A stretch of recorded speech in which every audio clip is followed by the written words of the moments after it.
All right, so I just had my Ledger Nano S Plus delivered, and I'm gonna do a quick unboxing and walkthrough of some of the pros and cons of this hardware wallet. Now, this was recently released and it's an upgrade to the traditional Ledger Nano S, and it's got a number of new features which I'm gonna run through and talk about why this is significantly better than the previous version. So let's get right into it. All right, so first things first, when you get one of these hardware wallets delivered, you gotta make sure that the seal is not broken and that it doesn't look like it's been broken and resealed, because that's a bad sign that someone's probably tampered with it, and if you ended up using it, you could potentially risk losing all of your crypto assets. So in this case, things look good, so I'm gonna go ahead and open it here.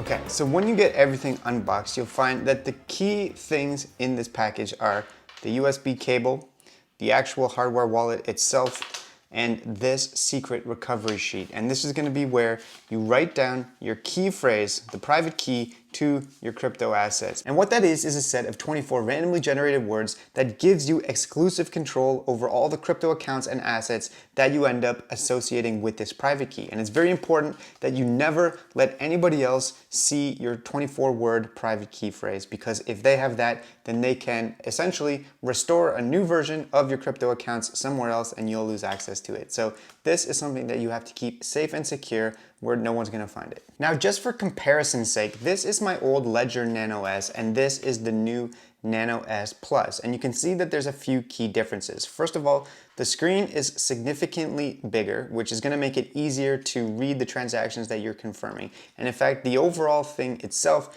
is bigger all around. And one of the main reasons for that, which I'm gonna get into in a second, is that this has significantly more storage than the regular Nano S. And I don't know if you've ever used one of these, but if you have, you'll know that it is a bit of a pain because you can only store a certain number of apps to manage crypto accounts on the regular Nano S. Whereas the space requirements on this have gone up significantly, and that's gonna mean you're gonna be able to simultaneously manage many different crypto accounts. And I'm gonna show you exactly how many in a second. Another important difference, although it might seem minor, is that the buttons on top for confirming or rejecting transactions are significantly bigger on the Nano S Plus than they are on the regular Nano S. And that might seem like a minor detail, but it actually makes it a lot easier to just confirm transactions and to use the thing. So those are the main physical differences between these two products. Now I'm gonna set up my new Nano S Plus and I'll talk about some of the other features and why this is much better than the old Nano S. For starters, the main upgrade that you're getting with the Nano S Plus is that you have way more storage capacity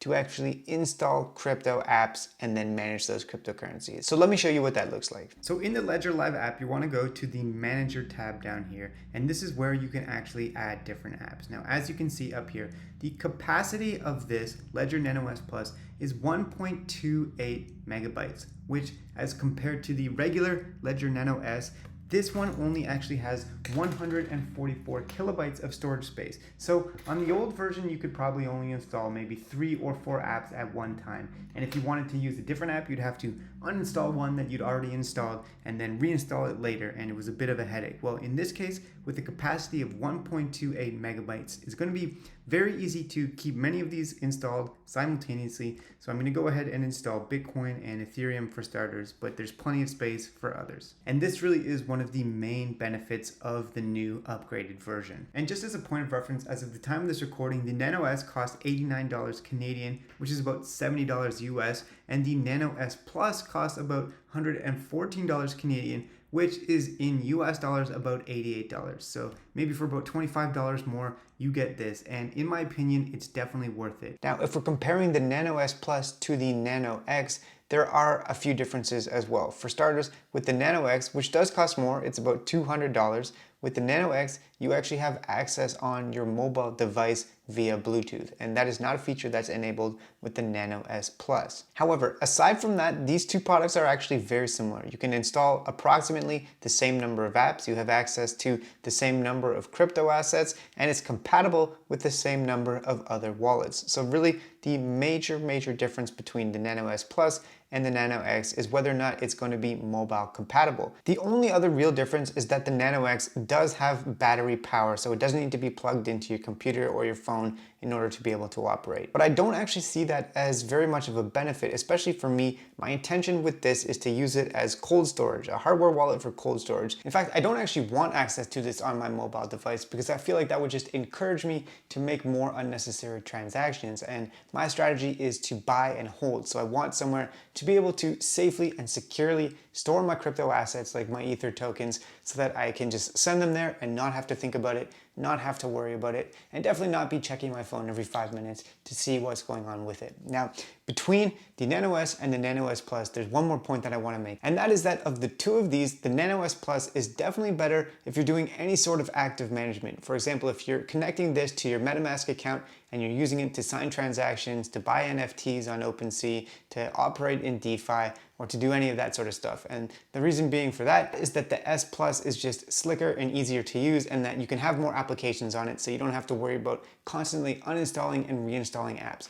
And this one, on the other hand, is definitely still cheaper, so I'm planning on still using this as my pure cold storage hardware wallet because it's a little bit less easy to use and I don't have to worry about what apps are on it because I'm not actively using it. Anyways, that's it for this quick unboxing and review. Hopefully you enjoyed it and found it useful, and I'll see you in the next video.